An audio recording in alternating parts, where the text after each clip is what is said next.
to get you in here. This is the second longest period as Fed chairman in history.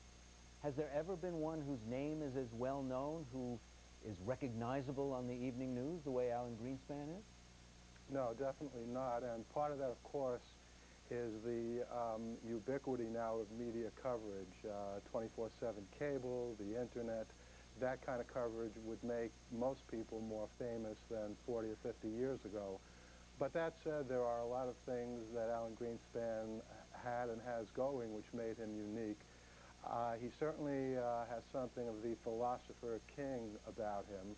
In fact, he was a disciple of the philosopher Ayn Rand, and in his early years, Alan Greenspan helped research one of Rand's most important books, Atlas Shrugged, and he actually brought that philosophy and that flair into his work as chair of the Federal Reserve.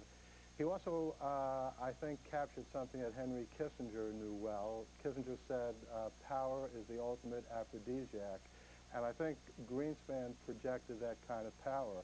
And the fact that he was in office much longer than any Secretary of State, in fact, only a Supreme Court justice could be in office longer than Greenspan, that increased his mystique as well. And he almost had a McLuhan-esque, a Marshall McLuhan-esque sense of phrasing. We saw the irrational exuberance. He talked about the real estate market being frothy. His language was not completely comprehensible, but it was always appealing and attractive, and it invited public discussion. Finally, I think his marriage to Andrea Mitchell certainly didn't hurt.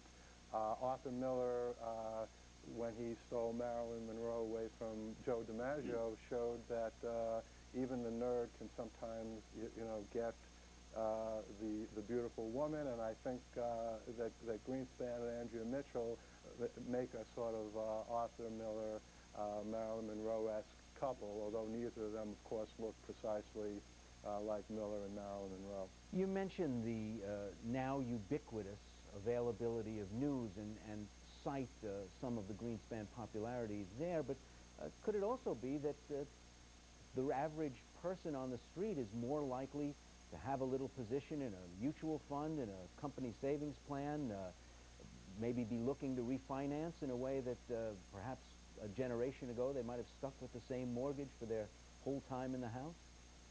I think that's definitely a part of it, and of course the internet is a part of that with day trading and the ease with which people can now invest. And I think the two played hand in hand. The easier it is for the average person to invest, the more interested they are in what Greenspan is doing.